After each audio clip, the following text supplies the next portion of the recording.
दोस्तों, कार्तिक पूर्णिमा की हार्दिक शुभकामनाएं। कार्तिक पूर्णिमा बहुत ही शुभ और दुर्लभ एवं मंगलकारी मानी जाती है। दोस्तों, इस साल 2024 की सबसे खास पूर्णिमा साल की नवंबर में पड़ने वाली कार्तिक पूर्णिमा को सबसे बड़ी और सबसे खास पूर्णिमा समझा जा रहा है। इस दिन आप जिसको भी अपना गुरु मानते हैं, उनकी सेवा पूजा या उनके दर्शन जरूर करें, क्योंकि गुरु ईश्वर से बड़ा होता है, माता पिता से भी बड़ा होता है। गुरु भगवान का साक्षात रूप होता है। गुरु नहीं तो संसार भी एक अपाहिज ही होगा। गुरु की भूमिका सोना चांदी हीरे मोती से भी है, इसीलिए गुरु को अपने जीवन में जरूर जोड़े। 15 नवंबर शुक्रवार को पड़ने वाली कार्तिक पूर्णिमा पर कई दुर्लभ संयोग बन रहे हैं। ऐसे में इन दो जगहों पर चुपचाप 2 दीपक जलाकर छोड़ दें। इससे मृत्युदंड, पितृदोष, महाकाल सर्प दोष, नजर दोष, शनि दोष, राहु दोष सब कुछ होगा खत्म। किस्मत पर लग जाएंगे 4 चांद। माता लक्ष्मी दौड़ी दौड़ी चली आएंगी। कंगाल भी होंगे धनवान। दोस्तों, आज हम आपको बताएंगे दीपक जलाने के कितने ज्यादा फायदे आपको अपने जीवन में मिलते हैं और किस तरह आपको दीपक जलाना चाहिए, कौन सी दिशा में, जिससे आप बहुत ज्यादा तरक्की हासिल कर सकें और अपने जीवन में सभी बाधाओं को खत्म कर सके। सबसे पहली बात तो आपको ध्यान में रखनी चाहिए कि अपने घर के मंदिर में रोजाना ही दीपक जलाना चाहिए। कभी भी ऐसा नहीं होना चाहिए कि आपने दीपक जलाया ना हो, क्योंकि घर के मंदिर में रोजाना दीपक जलाना बहुत ही जरूरी होता है। इसी से आपके घर से सभी नेगेटिव एनर्जी बाहर निकलती है। अगर आप कोई भी दीपक नहीं जलाते घर के मंदिर में या फिर अपने घर में शाम के समय, तो इससे आपके घर का वातावरण बहुत ज्यादा नेगेटिव तो होता ही है, आपके घर की परेशानी भी बहुत ही ज्यादा बढ़ने लगती है। घर का मुखिया जो होता है, उसे बहुत ज्यादा ही मेहनत करनी पड़ती है इसकी। जैसे परेशानी, डिप्रेशन और टेंशन में घर का मुखिया पहुंच जाता है। शाम का समय हिंदू धर्म में ज्यादा महत्वपूर्ण समझा जाता है और जो लोग शाम के समय कभी भी घी का दीपक या फिर तेल का दीपक अपने घर में नहीं जलाते हैं, तो उनके घर में हमेशा ही मुसीबत बनी रहती है। यानी कि एक मुसीबत से निकलते हैं तो दूसरी मुसीबत में उससे पहले ही फंस जाते हैं और हमेशा ही धन की समस्या, परेशानियां बढ़ती रहती है। उनके जो बच्चे होते हैं वह भी उनके खिलाफ होने लगते हैं, उनका कहना बिल्कुल भी नहीं मानते हैं। इसी तरह घर का पूरा माहौल ही दुखपूर्ण होने लगता है। काफी लोग इन चीजों को मानते भी हैं, परंतु जानते हुए भी उपाय नहीं कर पाते हैं और भूल जाते हैं। उन्हें इन चीजों से होने वाले नुकसान के बारे में पता नहीं होता है।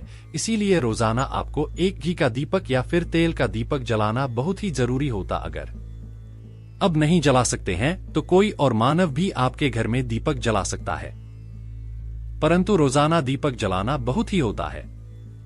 इसी से आपकी सभी नेगेटिव एनर्जी आपके घर से हमेशा बाहर रहती है। दोस्त, और शाम का समय ऐसा होता है जिस समय नकारात्मक ऊर्जाएं बहुत ही ज्यादा प्रबल होती है और आपके घर में प्रवेश कर जाती है। ऐसे में अगर आप घर में या घर के मंदिर में दीपक नहीं जलाते हैं तो नेगेटिव एनर्जी आप बहुत ही ज्यादा परेशान करती है, आपके सभी काम बिगाड़ने लगती है। जिस समय सूरज डूब जाता है उसी समय यह नेगेटिव बहुत ही ज्यादा प्रबल हो जाती है। उसी समय आपको मुंह हाथ पैर धोकर दीपक जलाना चाहिए। अगर आप खुद नहीं कर सकते हैं तो कोई और मानव भी आपके लिए ऐसा कर सकता है। दोस्त, अब जिस घर में बहुत सारे लोग बीमार रहते हैं या फिर बीमारी कभी भी ठीक नहीं होती है, तो यह भी एक संकेत होता है आपके घर में बहुत ही ज्यादा नकारात्मक ऊर्जाएं हैं जो परेशानियों को, बीमारियों को, मुसीबतों को बहुत ही ज्यादा बढ़ा रही है। सभी चीजों को खत्म करने के लिए आपको अपने घर में जब सूरज ढल जाता है तो उस समय घी का दीपक या फिर सरसों के तेल का या फिर तेल के तेल का दीपक भी पूर्व दिशा में आप जला सकते हैं, परंतु रोजाना इन चीजों को करना बहुत ही जरूरी है, तभी आपको इसके लाभ मिल पाते हैं। अगर आपके घर में धन से जुड़ी समस्या, नौकरी, व्यवसाय से जुड़ी हुई कोई भी समस्याएं हैं, अगर ऐसी समस्याएं बहुत ही ज्यादा होती है तो अपने घर के उत्तर दिशा में रोजाना ही घी का दीपक जलाना चाहिए। इसे एक भी दिन आप मिस न करें। अगर आप रोजाना उत्तर दिशा में घी का दीपक जलाते हैं तो इससे आपकी धन से जुड़ी हुई समस्याएं खत्म हो जाती है। जिन लोगों को नौकरी नहीं मिलती है तो उनको भी नौकरी मिलने लग जाती है। और अगर वही मानव जिसको परेशानी है और वही अगर रोज दीपक आता है तो इससे मिलने वाले फायदे और भी ज्यादा हो जाते हैं। शाम के घी का दीपक या फिर तेल का दीपक जलाना बहुत ही जरूरी होता है। आप कभी भी इन चीजों को नजरअंदाज न किया करें, क्योंकि इन्हीं से आपके जीवन में परेशानियां बढ़ जाती है और आपको मुसीबतों का सामना करना पड़ सकता है। आपको यह जानकर हैरानी होगी कि जो भी घी का दीपक आप जलाते हैं उससे जो निकलने वाली ऊर्जा होती है वह आपके घर में जब फैलती है तो घर का माहौल एकदम से सुखमय बनने लगता है, यानी कि पॉजिटिव होने लगता है। घर के सभी लोग शांति से रहने हैं। इसी तरह से जो तेल का दीपक होता है यह भी जब चलता है तो इससे आपके आसपास जितनी भी नकारात्मक ऊर्जाएं हैं वह खत्म हो जाती है, क्योंकि इन दीपकों से निकलने वाली जो ऊर्जाएं होती है, धुआं होता है, वह नेगेटिव एनर्जी को बाहर निकालता है और आपके आसपास की एनर्जी को पॉजिटिव बनाता है। तो यह जरूरी चीजें हैं। शाम के समय कभी भी आप इन चीजों को कभी मिस न किया करें, तभी आप अपने जीवन में सफलता पा सकते हैं और आपकी जितनी भी मनोकामनाएं हैं वह भी पूरी होती है। दोस्तों, हम अपने घर के घर पूजा पाठ करते हैं और मूर्ति आदि रखते हैं। दोस्त, मूर्ति का क्या महत्व होता है आज हम आपको इस वीडियो के जरिए से बताने वाले हैं। जिस घर के घर में एक साथ यह दो मूर्तियां होती है वहां पर बनता है और दुनिया आपके कदमों में आ जाती है। कहने का तात्पर्य यह है कि आपको सर्व सुख हासिल हो जाता है, जिसकी आपने कल्पना की है, जिसकी आपने मनोकामना मांगी है। दोस्त, घर के घर में हम पूजा करते हैं, पूजा पाठ करते हैं और पूजा पाठ के जरिए से कुछ चीजें देखने और मनाने आदि का प्रयत्न करते हैं ताकि हमें उस पूजा का फल हासिल हो जाए और हम उसी अनुरूप घर के अंदर मूर्ति आदि लगवाते हैं ताकि हम उन देवी का सुंदर मुख देख सके और उनका आशीष वार्ड हासिल कर सके। परंतु दोस्तों, अगर हम अपने घर के घर में इन मूर्तियों के साथ अन्य मूर्तियां भी रखते हैं तो तौर पर हमारी किस्मत बदल जाती है और देखते ही देखते हमारे जीवन के अंदर की सारी कंगाली खत्म होने लगती है। दोस्तों, बात करते हैं उन मूर्तियों के बारे में कि आखिर कौन सी दो मूर्तियां एक साथ में आपको रखनी चाहिए ताकि उसका सच्चा सर्व सुख आपको हासिल हो सके। सबसे पहले अगर हम किसी मूर्ति की बात करें तो दोस्तों, अगर आप श्री कृष्ण के भक्त हैं और बाल गोपाल की मूर्ति रखते हैं तब आपको भगवान कृष्णा के साथ माता रानी राधा जी की मूर्ति भी आपको जरूर रखनी चाहिए। दोस्त, या भगवान कृष्णा की अगर आपके घर में तस्वीर है तो उसके साथ राधा जी की भी तस्वीर संयुक्त जोड़े के रूप में आपको लेकर आनी चाहिए। दोस्तों, यह प्रेम और एकता की एक ऐसी अनोखी मिसाल है कि जिस घर इन दोनों की तस्वीरें होती है तो समझ लीजिए उस घर के अंदर किसी भी तरह का ग्रह क्लेश नहीं होता है। दोस्त, और पति पत्नी परिवारजनों के बीच परस्पर प्रेम रहता है और घर में धन धान्य में अपने आप ही वृद्धि होती है। इसीलिए यह जरूरी समझा गया है। अगर आप भी इन मूर्तियों को रखते हैं तो निश्चित तौर पर आपके जीवन में अपने आप ही फायदा हासिल हो जाएगा। दोस्तों, कई लोग अपने घर में माता लक्ष्मी की पूजा करते हैं तो सोच है कि भगवान विष्णु की भी पूजा करें या न करें, या फिर उनकी मूर्ति साथ में रखें या ना रखें। हमेशा भगवान श्री विष्णु जी और माता लक्ष्मी की पूजा आपको एक साथ करनी चाहिए। दोस्त, देवाधिदेव महादेव भगवान विष्णु और भगवान ब्रह्मा जी तीनों ही देवताओं को सर्वशक्तिमान देवता समझा गया है और त्रिदेवों में भगवान विष्णु जी को पूजा जाता है।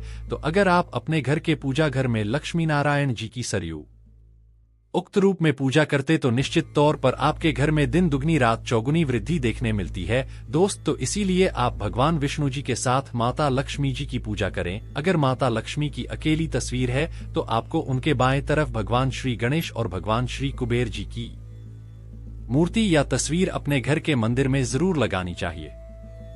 अगर आप माता लक्ष्मी जी के बाएं तरफ भगवान श्री गणेश जी की मूर्ति लगाते हैं या तस्वीर लगाते हैं, आपको निश्चित तौर पर लाभ हासिल होता है और देखते ही देखते जीवन के अंदर की कंगाली खत्म होने लगती है और धन प्राप्ति के लिए आपको लक्ष्मी गणेश जी की संयुक्त रूप से पूजा करनी चाहिए। समझा जाता है माता लक्ष्मी धन देती है तो भगवान श्री गणेश रिद्धि सिद्धि का भंडार और वृद्धि का विकास करते हैं। इसी वजह से इनकी पूजा बहुत जरूरी मानी गई है। दोस्त, तो कई लोग पूछते हैं कि अपने घर में हनुमान जी की या मूर्ति रखें या ना रखें, या उनकी पूजा करें या ना करें। दोस्तों, आपको निश्चित तौर पर हनुमान जी की अन्य देवी देवताओं के साथ में भी आप मूर्ति या तस्वीर रख सकते हैं। किसी तरह की कोई दो राय नहीं है कि आपके ऊपर हनुमान जी क्रोधित होंगे या नहीं होंगे। दोस्त, इसके अलावा आप प्रभु श्री राम की तस्वीर भी अपने घर के घर में रखते हैं तो आप हनुमान जी की तस्वीर रखें या ना रखें, हनुमान जी के निमित्त किसी भी तरह की पूजा या पाठ करना हो तो आप प्रभु श्री राम से कहें। भगवान श्री राम के प्रिय भक्त हनुमान जी है और निश्चित तौर पर आपको उतना ही आशीर्वाद हासिल होता है जितना कि आपको हनुमान जी की मूर्ति या तस्वीर का पूजन करने से होता है। या फिर आप क्या करें, श्री राम दरबार की तस्वीर अपने घर में लेकर आए और श्री राम दरबार की तस्वीर का पूजन करें, या उनकी मूर्तियां, उनके किसी तरह की कोई चीज आपके पास है, आप उनका पूजन करें। इसमें सारे देवताओं को आपको हासिल हो जाता है।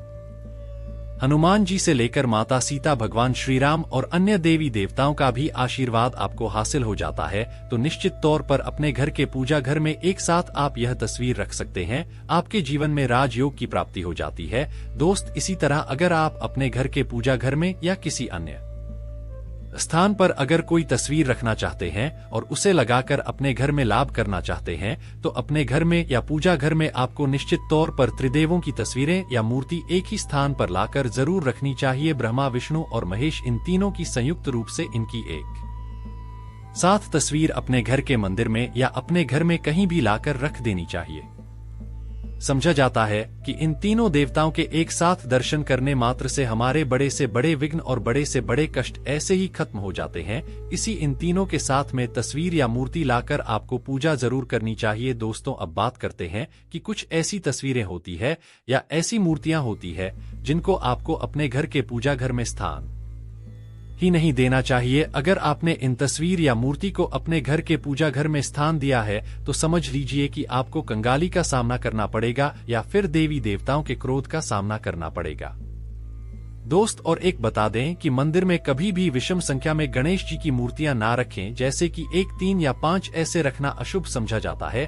2 मूर्तियों को एक साथ रखना शुभ समझा गया है। अगर आप सिर्फ गणेश जी की मूर्ति रखते हैं तो इसके अलावा किसी भी तरह की मूर्ति आपको नहीं रखनी चाहिए। दोस्त, और ने स्थापित करते वक्त ध्यान दें कि गणेश जी का चेहरा हमेशा घर के मुख्य दरवाजे की तरफ होना चाहिए, ताकि आपको अच्छे और सच्चे धन लाभ की प्राप्ति हो। और इस बात का ध्यान कि घर में अंगूठे से बड़े आकार का शिवलिंग आपको भूलकर भी नहीं रखना चाहिए। हमेशा एक छोटा सा शिवलिंग रखें और इससे ज्यादा शिवलिंग आपको नहीं रखना चाहिए। दोस्त, वैसे तो आपको अपने घर में शिवलिंग रखना ही नहीं चाहिए, उसके बाद भी अगर आप रखते हैं तो अंगूठे के आकार से बड़ा शिवलिंग आपको नहीं रखना चाहिए। आप छोटा शिवलिंग रख दें और ध्यान रखें कि एक से ज्यादा शिवलिंग आपको भूलकर भी रखने हैं। घर में अगर आप रखते हैं तो शिवलिंग के ऊपर आपको तुलसी भूलकर भी अर्पित नहीं करना चाहिए। अगर आपने शिवलिंग रख लिया है और उस पर तुलसी और पढ़ कर दी है तो देवी देवताओं के क्रोध का आपको सामना करना पड़ेगा।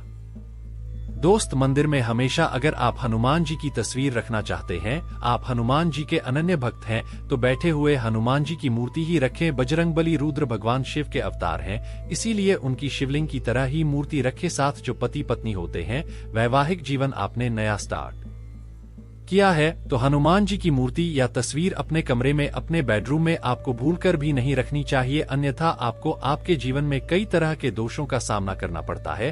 दोस्तों, हनुमान जी ब्रह्मचारी है, तो इस बात का आपको ध्यान रखना चाहिए। दोस्त, और राधा कृष्ण की मूर्तियां अगर आप जैसे अपने शयन कक्ष में सोते हैं, वह आपके बेड के सामने की तरफ रखी है कि जैसे कि आप सुबह उठे और आपको उठते ही पहले उनके दर्शन हो जाए, तो समझ लीजिए कि आपका जीवन मालामाल होने वाला है। किसी भी तरह का कोई दुख, धन की चिंता आपके जीवन में नहीं रहेगी। दोस्त, इसी तरह अगर माता दुर्गा की तस्वीर आप अपने घर में लेकर आना चाहते हैं और चाहते हैं कि माता दुर्गा की तस्वीर के जरिए से आप अपने जीवन में समृद्धि देखें, तो दोस्तों भूलकर भी माता दुर्गा की क्रोधित अवस्था की तस्वीर, जैसे की तस्वीर या फिर महिषासुर का वध करते हुए या क्रोधित अवस्था में माता लक्ष्मी की, माता दुर्गा की तस्वीर लाकर आपको उनकी पूजा नहीं करनी चाहिए। दोस्तों, हमेशा शांत और सुंदर मुख वाली तस्वीर ही अपने घर के अंदर लाकर पूजा करनी चाहिए। बहुत ही शुभ और मंगलकारी समझा जाता है। दोस्त, इस बात का ध्यान रखें कि अगर आप अपने घर में मूर्तियां रखते हैं तो आपको इनको भूलकर भी टूटे हुए चावल चढ़ाने चाहिए। बेहतर आप हल्दी में चावल को पीला करके ही वह चावल चढ़ाएं, परंतु टूटे हुए चावल आपको भूलकर भी माता लक्ष्मी को या अपने घर में देवी देवता को नहीं चढ़ाने चाहिए। दोस्त, इसी तरह इस बात का भी ध्यान रखें कि अपने घर के मृत परिजनों या पूर्वजों को मंदिर में स्थापित न करें, ऐसा करना अशुभ समझा जाता है। और अगर आप ऐसा लगातार कर रहे हैं तो निश्चित तौर पर आपके परिवार के ऊपर दोष लग सकता है और पितरों का दोष लग सकता है कि पूजा एक अलग स्थान पर की जाती है, घर के मंदिर में उनको स्थापित नहीं की आ जाता है दोस्त। तो इसी तरह भगवान भैरव की तस्वीर या भगवान शनिदेव की राहु केतु के इस तरह की तस्वीरें अपने घर में ही नहीं लेनी चाहिए। प्रतीकात्मक रूप से आप घर के पानी रखने के स्थान पर उनकी पूजा कर सकते हैं, क्योंकि इनकी साधना तंत्र मंत्र और विशेष महत्व द्वारा की जाती है। घर के अंदर आप ऐसे ही इनकी पूजा पाठ आप नहीं कर, इनकी पूजा पाठ में अगर किसी तरह की कमी रह जाती है तो उनको बहुत ज्यादा क्रोध आ जाता है। इनके क्रोध का आपको सामना करना पड़ता है। इसी वजह से आपको इस तरह की तस्वीरें या मूर्तियां अपने घर के अंदर नहीं रखना चाहिए। और जो पहले हमने आपको बताया उस तरह की तस्वीरें तो निश्चित तौर पर आप रखकर अपने जीवन में फायदा हासिल कर सकते हैं। धन्यवाद।